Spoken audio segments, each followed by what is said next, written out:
다 함께 사도신경으로 우리의 신앙을 고백하겠습니다. 나는 전능하신 아버지 하나님 천지의 창조주를 믿습니다. 나는 그의 유일하신 아들 우리 주 예수 그리스도를 믿습니다.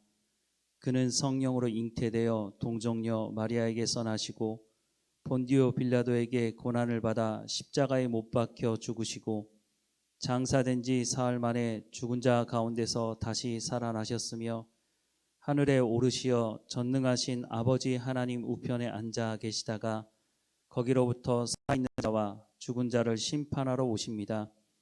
나는 성령을 믿으며 거룩한 공교회와 성도의 교제와 죄를 용서받는 것과 몸의 부활과 영생을 믿습니다. 아멘. 찬송가 286장입니다. 286장 함께 찬양하겠습니다.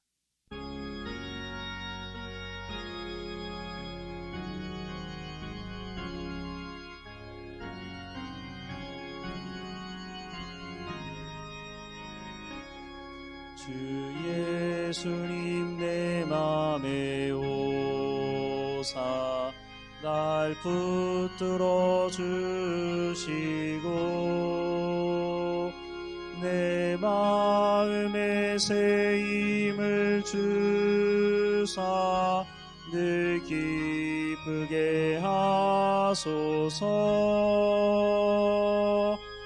사랑의 주 사랑의 주 내 마음속에 찾아오사 내 모든 죄 사하시고 내 상한 맘 고치소서.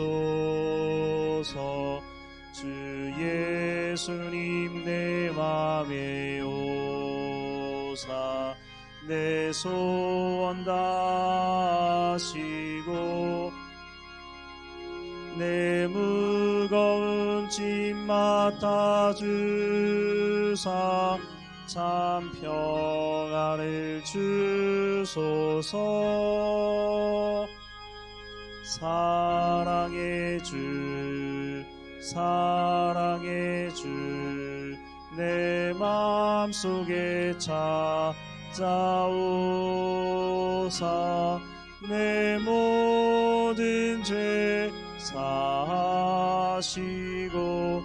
내 상한 맘 고치소서. 주 예수님 내 맘에 오사 날 정결케 하시고 그 은혜를 내 맘에 채워 늘 충만케 하소서. 사랑의 주 사랑의 주 내 마음속에 찾아오사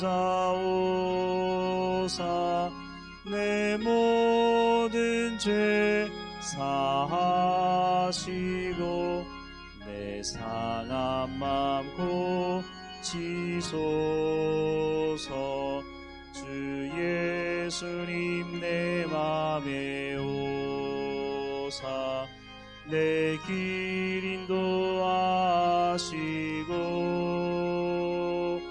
주 성령을 내 맘에 채워 늘 충만케 하소서.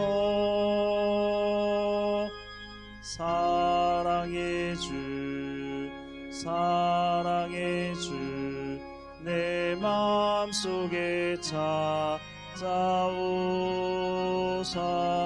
내 모든 죄 사하시고 내 상한 맘 고치소서. 아멘. 오늘 하나님께서 우리에게 주시는 말씀은 호세아 10장 말씀입니다. 이스라엘은 열매 맺는 무성한 포도나무라 그 열매가 많을수록 제단을 많게 하며 그 땅이 번영할수록 주상을 아름답게 하도다. 그들이 두 마음을 품었으니 이제 벌을 받을 것이라. 하나님이 그 제단을 쳐서 깨뜨리시며 그 주상을 허시리라. 그들이 이제 이르기를 우리가 여호와를 두려워하지 아니하므로 우리에게 왕이 없거니와 왕이 우리를 위하여 무엇을 하리요 하리로다. 그들이 헛된 말을 내며 거짓 맹세로 언약을 세우니 그 재판이 밭 이랑에 돋는 독초 같으리로다. 사마리아 주민이 벳 아웬의 송아지로 말미암아 두려워할 것이라. 그 백성이 슬퍼하며 그것을 기뻐하던 제사장들도 슬퍼하리니 이는 그의 영광이 떠나감이며 그 송아지는 아수르로 옮겨다가 예물로 야렙 왕에게 드리리니 에브라임은 수치를 받을 것이요 이스라엘은 자기들의 계책을 부끄러워할 것이며 사마리아 왕은 물 위에 있는 거품같이 멸망할 것이며 이스라엘의 죄 곧 아웬의 산당은 파괴되어 가시와 찔레가 그 제단 위에 날 것이니 그때에 그들이 산더러 우리를 가리라 할 것이요 작은 산더러 우리 위에 무너지라 하리라. 이스라엘아, 내가 기브아 시대로부터 범죄하더니 지금까지 죄를 짓는구나. 그러니 범죄한 자들에 대한 전쟁이 어찌 기브아에서 일어나지 않겠느냐. 내가 원하는 때에 그들을 징계하리니 그들이 두 가지 죄에 걸릴 때에 만민이 모여서 그들을 치리라. 에브라임은 마치 길들인 암소 같아서 곡식 밟기를 좋아하나 내가 그의 아름다운 목에 멍에를 메우고 에브라임 위에 사람을 태우리니 유다가 밭을 갈고 야곱이 흙덩이를 깨트리리라. 너희가 자기를 위하여 공의를 심고 인애를 거두라. 너희 묵은 땅을 기경하라. 지금이 곧 여호와를 찾을 때니 마침내 여호와께서 오사 공의를 비처럼 너희에게 내리시리라. 너희는 악을 밭가라 죄를 거두고 거짓 열매를 먹었나니 이는 내가 내 길과 내 용사의 많음을 의뢰하였음이라. 그러므로 너희 백성 중에 요란함이 일어나며 내 산성들이 다 무너지되 살만이 전쟁의 날에 베다웬을 무너뜨린 것 같이 될 것이라. 그때 어머니와 자식이 함께 부서졌도다. 너희의 큰 악으로 말미암아 베델이 이같이 너희에게 행하리니 이스라엘 왕이 새벽에 정령 망하리로다. 호세아서 10장에는 이미 언급한 말씀을 다시 언급을 하고 있습니다. 12절에서 13절에 씨앗을 뿌리는 비유의 말씀은 호세아서 8장 7절에서 이미 말씀하신 것이고 9절의 기브아의 죄 또한 호세아서 9장 9절에서 이미 말씀하신 것입니다. 14절의 전쟁을 통해 자식들이 죽게 되는 것도 호세아서 9장 13절에서 이미 말씀하신 것입니다. 이렇게 이미 앞부분에서 말씀하신 내용을 다시 말씀하시는 이유는 무엇일까요? 이스라엘 백성들에게 하나님께서 재차 다시 회개를 촉구하고 있는 것입니다. 이대로 멸망으로 끝나는 것을 하나님 원치 않으시기 때문에 끝까지 하나님 다시 한번 말씀을 하시면서 회개하고 돌이키라고 말씀하고 있습니다. 하나님의 마음이 어떤 마음인지를 알 수 있는 부분입니다. 에스겔서 18장 23절 말씀에 보면 주 여호와의 말씀이니라. 내가 어찌 악인이 죽는 것을 조금인들 기뻐하랴. 그가 돌이켜 그 길에서 떠나는 사는 것을 어찌 기뻐하지 아니하겠느냐라고 말씀을 하십니다. 하나님의 심판의 목적은 살리기 위한 것이라고 다시 한번 말씀해 주고 있는 것입니다. 이스라엘 백성들이 지금이라도 하나님 말씀을 듣고 돌이키라고 또다시 하나님께서 말씀을 하고 있는 것입니다. 그럼에도 불구하고 이스라엘 백성들은 왜 회개하지 않았을까요? 오늘 본문 1절과 2절 말씀해 보면 이스라엘은 열매를 맺는 무성한 포도나무라.